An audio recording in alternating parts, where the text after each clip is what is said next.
Trade Union Council Memorial to Workers' Memorial Day.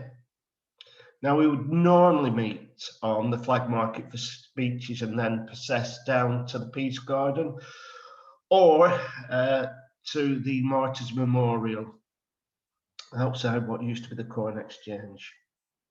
Unfortunately, it's still not safe for us to be joined together, and hopefully this will be the last time we have to meet this way at our memorial, our annual remembrance of those who have given their lives away because of work, been forced to give their lives away. I'm not going to give any political speeches. It isn't a political time on this day. I'm just going to say we do have elections on Thursday, and I am sure you will all think very carefully of where you will vote, because people need protection. That's really all I have to say, because we do have a range of excellent speakers who I will call in. There is many things I could say, but I'll let them give their speeches. Interestingly, I was speaking to Janet just earlier, and we were talking about the 1 minute silence. And having thought about it, actually, this Trades Council normally gives 2 1 minute silences. We give a 1 minute silence up at the Flag Market, and then we normally give another 1 minute silence down at where we've laid the wreaths. So I am actually going to start off with a 1 minute silence. Thank you.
Okay, thanks for that. Right, so 2 parts to this, really. We're going to have speeches from Matthew, Sadiq, Ian, Lynn, Ken, Janet, and then a general discussion on health and safety issues and what Preston can do to help people in this regard with it. So, without further ado, the leader of Preston City Council, Matthew Brown. I think he's just trying to rejoin, Chris. Right, I'll just give him a moment then. You might want to move on to the next speaker. In which case, no, he's not come back yet. In which case, that's Sadiq, please. You're muted, sir. Apologies, I win Zoom bingo to start off with. Not a bad start. But first of all, I'd like to thank you for the invitation to speak at this event again. It is, of course, the 2nd year of this pandemic and the 2nd year that we've had to gather virtually. It's difficult not to be political in these circumstances, but it does, I think, at the very least, great that we are having to meet virtually, because this government didn't care enough about our health and safety. This pandemic could have been controlled a lot better had health and safety been taken seriously over a year ago. But instead, we saw a Prime Minister who was still encouraging people to shake hands. when there was a pandemic raging. That's enough of the politics, but obviously as a result of the pandemic, we have seen a shocking number of deaths and illnesses, and it may well be that a lot of those are linked to people's workplaces. And we have seen deaths amongst nurses, bus drivers, including one in Preston, doctors, carers, shop workers. And this is all because of the pandemic and arguably failures to look after their health and safety and put proper precautions in place to ensure that they didn't suffer. We have limited protection in law under Section 44 of the Employment Rights Act, which does give you protection in a situation whereby there is a serious and imminent danger and you need to leave your workplace. And I understand that that has been used to a degree, but possibly not enough. And it may be that people are scared to stand up for their rights or to walk away from their employer, take their employers on. And this is, of course, more difficult in places that are not unionized. But justice delayed because of the pressures on the tribunal system, where people have suffered or have exercised their rights and have suffered a detriment or have been sacked. They've put their claims in and they are going through the tribunal system. And in many cases, their cases aren't being listed for up to 2 years. And in that situation, obviously, they may well be without an income and they have to wait for justice to be served, which is clearly not acceptable. And there's been very little case law to date that helps, but there has been a useful case at Leeds Employment Tribunal, which is not binding, but the judge in that case did say that it is a matter of principle that the pandemic could be classed as a serious and imminent danger for the purposes of Section 44. And that gives us some hope that people will see justice in due course. COVID-19 could potentially amount to circumstances of serious and imminent danger in principle, but each case would be considered on its own merits. There was also a further case that was brought by a union, the Independent Workers' Union of Great Britain, which has led to a High Court decision to confirm that those rights extend not only to employees, but to workers also. And so it is really important that workers and employees know their rights and they stand up to the employer where necessary to protect their health and safety, the health and safety of their families and their colleagues and the public generally. So I hope that that is of some use to you and that information can be disseminated to protect people going forwards, though of course we mourn the people who have lost their lives in the year so far. We always, of course, remember the dead and fight for the living. Thank you very much. You're on mute, Chris.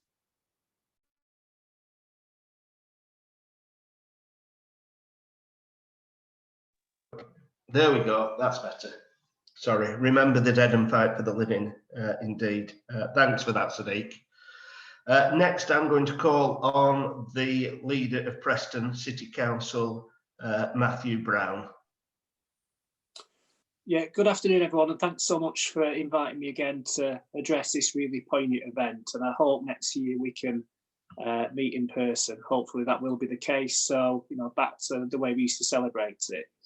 I remember the event 12 months ago, and obviously we're in the first few weeks of the pandemic and just trying to understand what was happening to ourselves as a community in Preston and across the country as well to a degree. And it has been horrific, hasn't it? How working people especially have been at the front line of being disproportionately affected by the pandemic, and especially people on lower incomes. And it's really exposed the structural inequalities that we've faced. And I think the economic model we've had, especially in the policies that we've had from 1979, we need a serious rethink about that, because if you have the most unequal country in Europe, if you have the lowest levels of trade union membership, potentially in the European Union as well, then, you know, those inequalities and people being in poverty and in destitution to a degree, they're the people who are going to be at the front line of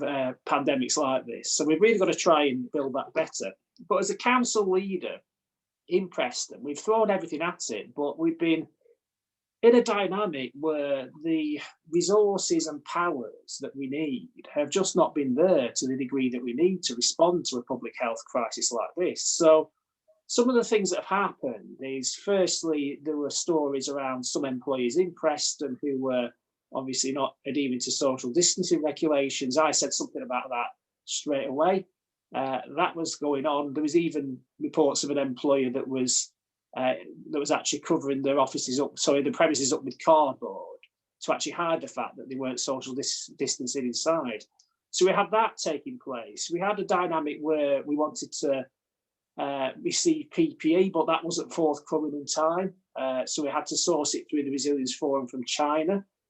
So care workers and others were at risk. We had the disproportionate effect on BME communities, which was raised in April by many MPs, and it's been obvious how people from ethnic minority communities have really, suffered a lot more than people who tend to not be in those communities and tend to have higher incomes. And then obviously we had an outsourced test and contact tracing system, which has led to potentially to thousands of deaths, because you've had corporations who've been delivering these services who have absolutely no kind of experience in how to run contact tracing compared to public health professionals and local council workers. So we've had to deal with all that. And then we've also had to lobby for self-isolation payments. And again, there was a situation where our low-paid workers in our community, they couldn't afford to self-isolate, so they were taking risks. And again, the virus is spreading that way. And then you get onto the schools. I mean, fantastic work from the National Education Union. The reality is that schools weren't safe, so there were vectors of transmission. Boris Johnson actually admitted that in January. But just things like we were asking for, like asking children like they did in other countries to wear masks in classroom, that wasn't forthcoming. And also the Director of Public Health was saying that blended learning should have been considered in areas of high transmission back in October.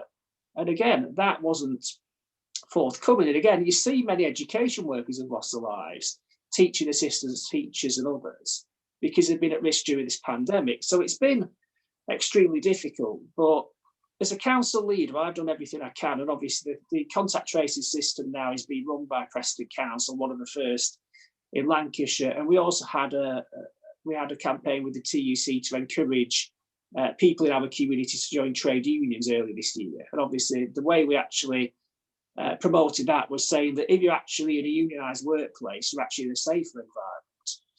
But obviously we've had thousands of lives lost, and there's been a disproportionate effect on many communities, and it's been those on the front line, those in the care sector, those in the retail sector, those in the gig economy, working in the health service that have been disproportionately affected.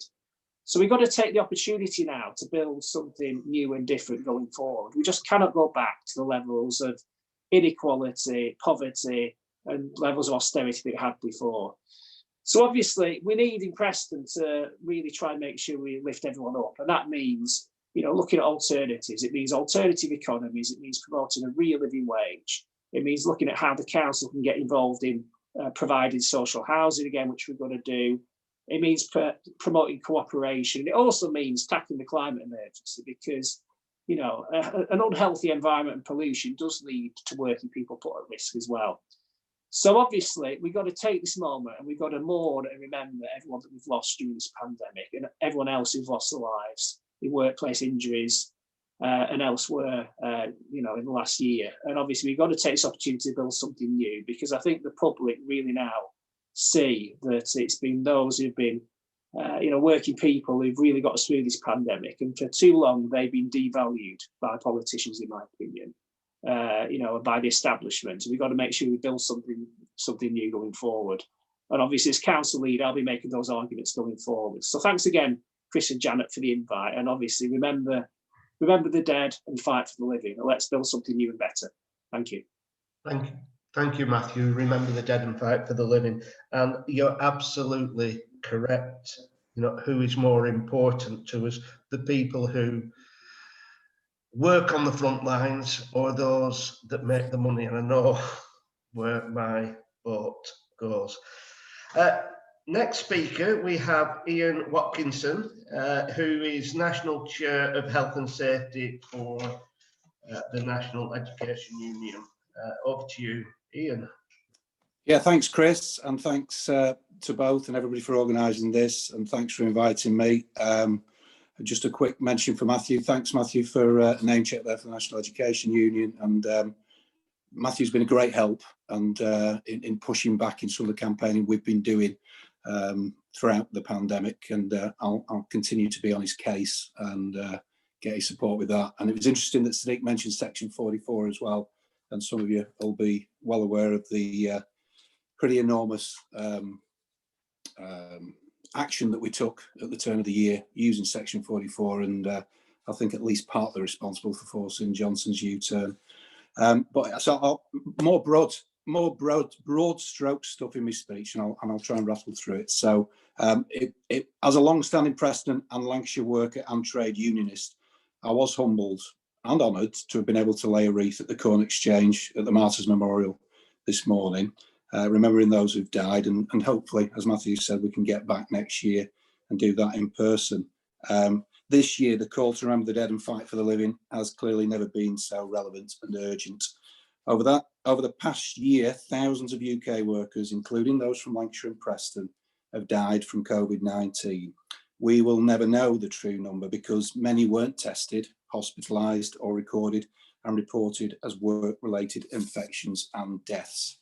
And we'll likely never know the true number who died needlessly as a result of appalling government failures to prevent the spread of infection and to protect workers or the communities they served. Johnson and his ministers claim to have been led by science since the pandemic began, but when evidence and science and safety clashed with Tory ideology, the latter has prevailed almost every time. The cost of those misjudgments is measured in lives lost and suffering. More than 128,000 people have died in the UK, one of the worst mortality rates in the world, largely the result of catastrophic political choices. And of the countless lives lost, many of those have been key workers who've died on the front line when supporting us and taking care of us. Confronted with that record, Johnson has expressed sadness without taking responsibility. He's sorry that so many has died, but not for his failure to prevent their deaths. He says lessons will be learned, but now is not the time to reflect. He would say that, wouldn't he? Colleagues, there will one day be a reckoning when Johnson and his cronies will be held to account. We'll look forward to that day, but the pandemic is not over. And as lockdown restrictions are eased and more workers return back to workplaces, we must keep our focus firmly on fighting for the living. In closing, and as part of that fight, it's important, I think it's really important that we acknowledge and recognise the incredible work of the unsung heroes of the pandemic. And I'm talking about our trade union health and safety reps and workplace reps who've worked tirelessly across all sectors to keep workplaces safe. It's an evidenced fact that both before and during the pandemic, the workplaces with union health and safety reps and safety committees are safer. There's no doubt that throughout, the actions of union health and safety reps in holding their employers to account, helping raise awareness of safety issues and organising fellow workers, sometimes taking collective action, not forgetting Section 44, has saved lives, and I want to pay tribute to that. Unions do make work safer, and if you're watching this now live or perhaps later, if you're not in a union already, please join one, and also please consider volunteering to become a health and safety rep. It's perhaps the greatest and most important thing you could do to mark this year's International Workers' Memorial Day. Thanks very much. Thanks for that, Ian. Remember the dead and fight for the living. I know how hard Ian fought earlier this year for every one of his members and beyond his members to keep the schools safe. So, you know, our thanks really go out to you, Ian. I know what incredible pressure you were under at the time, and really are still under anyway. Next up, we have Lynn Wallace from the PCS HMRC branch in Preston. So over to you, Lynn. Right, well, thank you. Just checking you can hear me all right. Well, as always, it's a real privilege to come and speak at the event, and I've had many a year where I've spoke on the flag market, and this is obviously my second virtual one.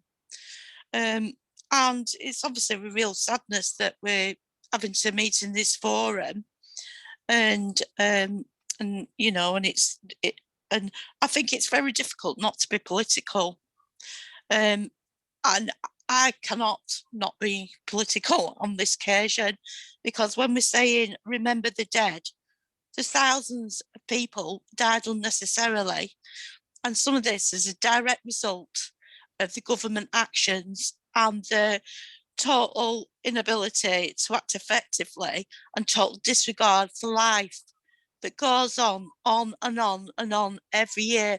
And this pandemic is just one example of many examples where they will put profits before lives. And this is what we saw with the nurses, the doctors, the people in the care home, when they were given totally inadequate PPE and actually told to get on with the job. They knew what were happening. They had the rehearsals. They saw the dangers and they did nothing. They had every reason to be able to save lives and chose not to. And the reason why is profit. So you cannot be political when you're actually realising this and seeing it. And you know, people who've died as a direct result. This is what keeps happening, and it's in every workplace, but it's just magnified even more this year. So usually I talk about civil service and what's happening in the office. No doubt I will do this. But when we talk about the remembering the dead, this is what we must remember. Why are they dead? Because profit, shortcutting, and it carries on. And when we say fight for the living, what are we actually going to mean? This is more than words, and it's got to be more than words. So when we're fighting, yes, we will on a legal, but we must do it on a political front. Workers must not keep paying the price for profits, shortcutting the workplace, and then expecting people just to sit by, do nothing, and say words about it. This has to turn into action. So again, how can you not be political when action's got to be, let's action in the workplace. We want the safety.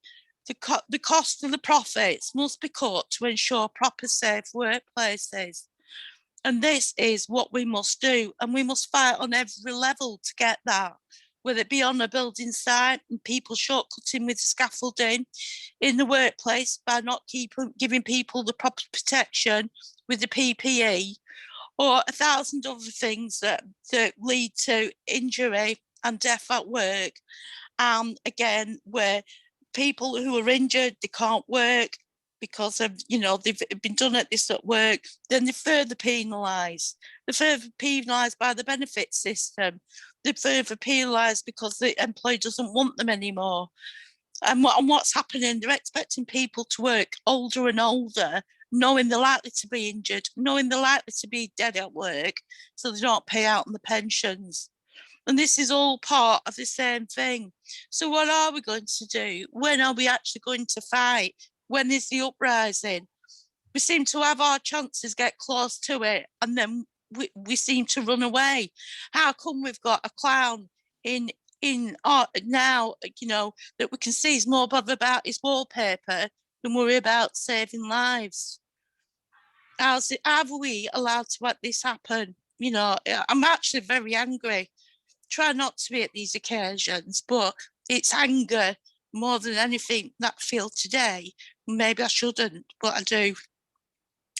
So in the workplaces, I think it's right and proper that the health and safety reps have actually saved many lives.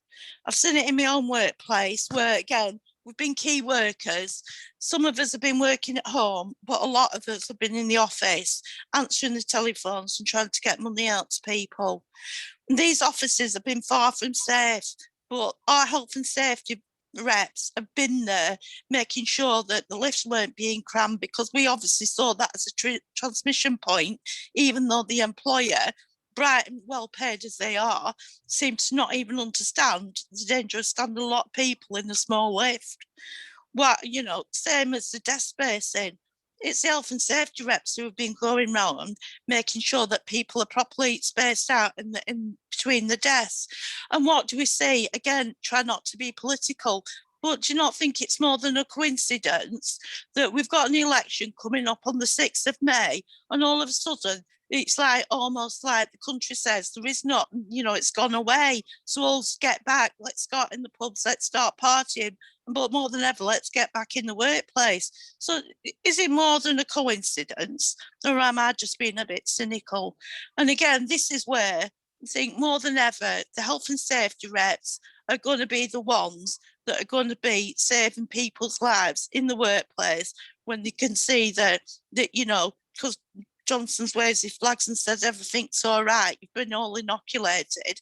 That's far from going to save people's lives.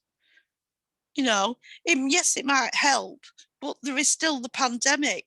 And when the third wave comes, and it will, he'll say, oh, well, it's your own fault because you went out and partied. But we know that's not, we know the truth. And we know the most dangerous places are in the workplaces, where, again, it's been profit. So, again, a big thank you to all the health and safety reps, people that keep us safe. Again, I think that if you're not in a union, you need to be in a union for your health and safety. I know Preston City Council has been working hard to actually get that message out. And I think it's the only way, really, we can get properly organised and save life, because there's nothing else, really. The government ain't interested. The people taking the profits aren't interested. So it's up to the workers. So again, I think we've got to remember the dead, but fight for the living, but fight harder than ever, because it really matters. Thank you. Thanks for that, Lynn. Remember the dead and fight for the living. And, you know, profit for those at the top is all that matters. And the problem is they've got the press in their pocket. So, yeah, we need to press back harder. Completely agree with you. And no, they don't care about us. I'm just leaving it there because other people will be more political today than I will be. And I'm now going to come on to an old sparring buddy, I suppose, of mine. And we used to have quite a bit of fun. Ken Cridland is from the Blackpool TUC, and we used to serve together on at LCC with the unions there. Anyway, over to you, Ken. Thank you. Thank you for the invite to Blackpool Filed and Wire Trade Union Council to be involved today. I can see other participants from our Trades Council, and we are proud to take part. I want to concentrate on COVID-19, and I will start from a national angle, touching on international figures, and then focus in on a Lancashire screen presentation. I will close with some points for us to raise locally, perhaps. A year ago, our Trades Council called for a public inquiry. We are therefore pleased that the Trade Union Congress is calling for an immediate public inquiry into the handling of the COVID pandemic, insisting it should examine whether workers were kept safe enough after about 15,000 people of working age died from COVID in England and Wales, while many more retired workers had their retirements brutally cut short. Internationally, this could translate to over 300,000 people of working age having died with COVID, many of them being key workers. And the true number is presumably much larger because not everybody is being counted. The GMB union has said that the Prime Minister reported comments that he would rather see bodies piled high than approve a third lockdown, shows why a public inquiry is needed now. And that union has said that its members deserve to know why they were put in harm's way unnecessarily, and if the PM thinks it's okay for them to die. Too true. The unions want Downing Street to announce a start date and consult the public about its scope. People working in processing plants, security, care, restaurant work were most at risk from dying of COVID, according to figures up to the end of last year, while women mostly died as machine operators and care workers.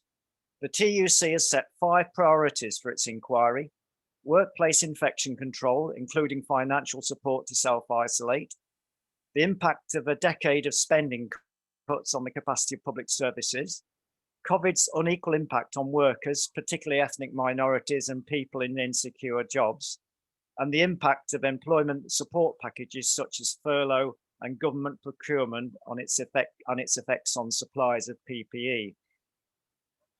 However, my own union branch secretary of the Fylde and Wyre National Education Union is now getting overloaded with casework of a new kind. Members suffering from long COVID who cannot work properly anymore. Perhaps that issue needs adding as a 6th priority for an inquiry.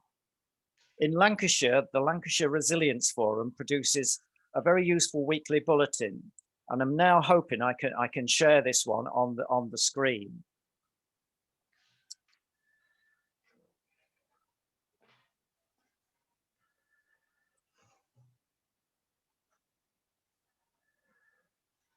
Can people see the weekly update? I hope so. Yes, I can see some nodding. So this is the latest one published on the 28th of April from the Lancashire Resilience Forum. And you can Google it and download it yourself, see it on screen. And it contains some really interesting and useful information, going down to quite small areas of Lancashire. Here's perhaps a very telling graph. Those are the deaths in Lancashire. The red parts are the people who've had COVID mentioned on their death certificates. The yellow is the people who've died from other causes during that time. And you can quite clearly see the peak last year that came and went. And that could have caught us out, and that was bad enough. But then we had the period over the summer when the lessons were not learned. We had to eat out to help out, etc. And then you can see what happened next. Now, you'd think that the second peak in Lancashire would have been enough of a further warning, wouldn't you? But it wasn't, because come Christmas time, we came right up to this huge peak here. And fortunately, now we're back here. What we desperately must now avoid, of course, is a further wave. It presumably and hopefully wouldn't be as bad as this last one, which was twice as bad as the first one. But quite frankly, can we have much confidence in this government actually learning the lessons from that graph for Lancashire, which shows over 4,000 deaths in Lancashire? When we look at how areas around Lancashire have suffered compared with England and the Northwest, you can see the Northwest done worse than England, but places like Blackburn with Darwin and Burnley and Pendle have really had it tough. But look just carefully, because we have an issue with this particular graph, which is constantly shown to our councillors and is the official way of showing the statistics. Those words at the top, age standardized rate per 100,000 of the population, are something that I believe we should take issue with. So here are the figures for the different areas around the country, around the Lancashire. You can see that altogether 4,268 people by this latest report have sadly died with COVID on their death certificate in Lancashire. You can see a huge proportion of that, 821, were retired workers in a care home. They didn't even get as far as hospital. The great majority were in hospital. Something else I'd like to point out to you, when you look at the east of the county, where clearly there's been an increasing problem over the last wave, you can see some big numbers. But when you look to the west of the county, at Blackpool and Wyre and Fylde, you also see large numbers. And here is a point that I'd like to make. The age standardized figures were not these figures. And if you take these figures now, and you actually use these figures as opposed to the age standardized ones and draw a comparison chart, you get something quite different. I'm hoping that my table will now show. So this is a table I've drawn up using those figures, which were published on the 28th. And the first figure in the column is the number of people that actually died in the district in the first wave. And that's the cumulative total after both waves so far. population of the district, that's allowed me to work out the number of deaths per 100,000 in those areas. Now, I've then put them into order, and the area that I live in, Fylde, has got the worst figures, both after the first wave and the second wave. That's 357 people per 100,000 have died. Now, obviously, the reason is people in Fylde are more susceptible because people in the Fylde are older. That's why the age standardized results hid that fact away. Burnley's up there because of the problems we've heard recently in Burnley, but Wyre and Blackpool were also at the top with Fylde after the first wave, and they remained there with the second wave. The question I'm putting forward for us to think about as we move forward is, not only do we need the inquiry to look at what the government's been doing nationally, we need to ask some questions locally. And is one of the questions we should be asking, is it right that people keep looking at age standardized groups in their official formats? Would they look at deprivation standardized groups, because that would airbrush out the effects of deprivation on the figures? Would they have ethnic origin standardized readings, because those would airbrush out the effect on the ethnic minority groups? What they've airbrushed out by using standardized scores based on age is the effect on the care homes. Those have been greatest in places like the Fylde, and that's an absolute disgrace. It's been a disgrace for the retired workers in those care homes. It's been a disgrace for the people that have been trying to look after them and have also suffered. And I'll leave us with those thoughts for things perhaps we should be asking in Lancashire. Thank you.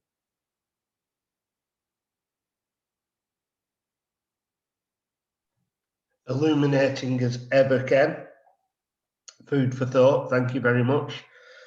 Remember the dead, fight for the living.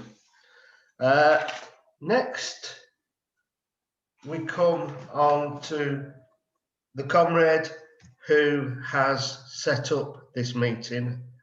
She's very important to Preston and South Ribble Trades Council. She's also very important throughout the Northwest. I know a lot of people here use and respect her. So I'm going to hand over to Janet Newsham now from UK Hazards. Hello, thank you. I'm going to read out the FACK statement, the Families Against Corporate Killers statement, and then follow it with the names of people who've died. It is fundamentally wrong that a wife should need to write heartbreakingly about her 6th year on the grief roller coaster, missing her beautiful angel husband so much with every passing hour of her life. It is fundamentally wrong that a mum should be marking the 18th year since her 17-year-old son was taken from her. The pain she feels, never healing, instead festering like an open wound. It's fundamentally wrong that a daughter should wish her dad a happy 56th birthday while lamenting that he will be forever 37. And it is fundamentally wrong that a fiancé should go from choosing wedding cars to instead sitting in a funeral courtyards. We FACKers are therefore at a loss to understand why we're even having to seek to convince the International Labour Organization that health and safety should be recognised as a fundamental right to work. At work, because of course it should. So seek to do so, we will, and that will involve us taking you on a FACking journey, a FACker's experience of a work-related life-ending journey.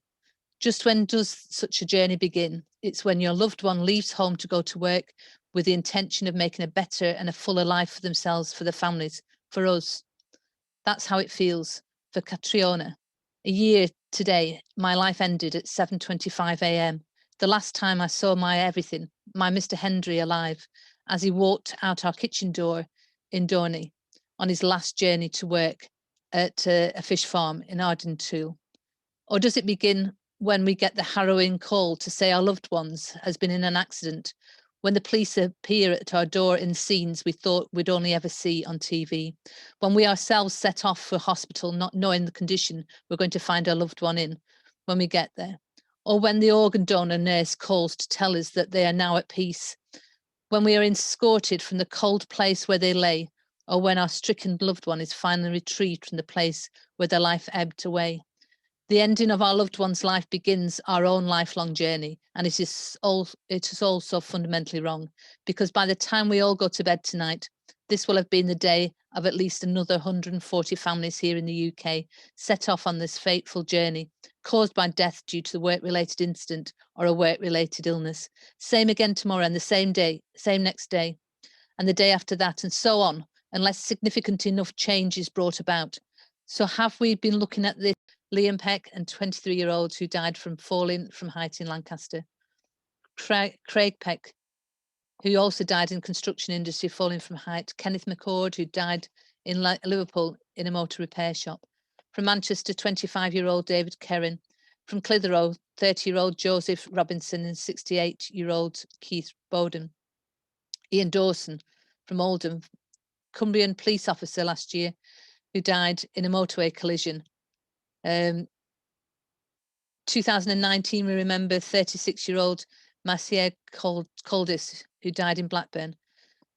Jonathan Hall, who fell from height in Nantwich. We remember painter Michael Keogh. Michelle Rogers, who died at a motorway vehicle repair. From 2018, we continue to remember Colin Willoughby. Christopher Bevan, a construction worker. Christopher Boone from St Helens. Russell Kerwin from Kendal. He was a medical services support driver and died after crashing whilst volunteering for the North West Blood Bikes. In 2017, we remember Malcolm Woodman. Martin Leverton, who was a 70-year-old cattle handler. From 2016, we remember James Tathan, Thomas Ashcroft, Stephen Toppin, Michaela Solovsky. From Preston in 2015, remember Philip Worden, who died in Preston. George Ritson, who died in Cumbria. Keith Knowles, who died in Preston. Adam Gibb, who was struck by a moving vehicle and died in Cumbria. 2014, remember Robbie Williamson, who fell from height in Burnley. And Richard Carlson, who died in Chorley.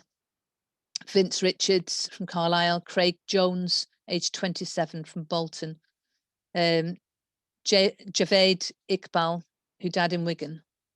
Jack Adamovich from Wigan. This year we remember all those who've died because of COVID virus, because of the COVID virus, in particular all those essential workers who died after caring, supporting and treating people with virus.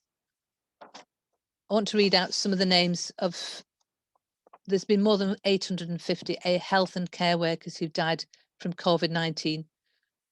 And we remember them all. And from across the Northwest, we remember Dr. Sadiq, Jill Oakes, Tony Cabia, Christina Baldwin, David Weir, Ressi Manalo, Peter Millington, Phil Rennie, Dr. Al Dubessi, Ilute Gibala, Bridget Palmer, Cecilia Fashanu, June Anderson, Grant Maganga, Sadiq Elhosh, Joseph Matsiki, Andy Collier, Simon Guest, Andy Treby, Brian Darlington, Carol Jamabo, and other workers who died: Asaf Ockham, Andrew Summer, Donna Coleman, Kath Strangewood, Michael Hoff. Today we remember all those workers who've died because of work, and we remember the dead, and we fight for the living. Remember the dead and fight for the living. At the beginning, I did say that we would have a very brief discussion. Normally, we would go to the pub for this because we always run out of time at the Memorial Day. It's now 12:51 and I will be shutting us at 1 o'clock. I am just going to give my brief closing comment As I say, normally we do have a second 1 minute silence, but we're not going to do that today. So in closing, and before a 9 minute free for all, my own belief, even though I'm not getting political or as political as I could, there should now be immediately a full inquiry. But more than that, I believe that those in charge should be charged with genocide. I firmly believe that, and I have used that word many times over the year. I actually believe it has been genocide. Remember the dead and fight for the living. Ken, keep it quick, my friend, just in case anybody else wants to come in. I will do. I just want to apologise. I didn't notice Janet's comment until I'd sort of stopped. But the one that you couldn't see, I think you should be able to see now. Tell me if you can see it, please. Yeah. Yeah, that was the chart that I was telling you about, where that was after the 123 there per 100,000 was after the first wave, and the 357 per 100,000 deaths were after the second wave, showing you that the raw score order in Lancashire, all these top places in Lancashire have worse scores per 100,000, worse death rates per 100,000 than the worst countries in the world. The worst country at the moment is Hungary, and the next worst is Gibraltar. Thank you. Thanks for that, Ken. I can share it via via Peter Billington if people are on his list. I'll ask him to send it round. Yeah, I must admit, I think everybody's on Peter's list, but I say that to him all the time. And if you're not, you should be. Would anyone else like to put in a comment?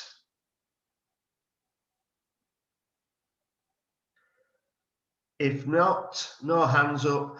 I'm going to thank everyone for attending today. Hopefully we will be in person next year and we can share a pint afterwards and actually call this fucking government for what it is. Anyway, thank you very much for attending. Language, thank you very much. I'm now closing the meeting. Thank you very much, all. Thank you. Thank you for coming. Thank you. Yeah. Bye-bye. All right. Bye. Goodbye.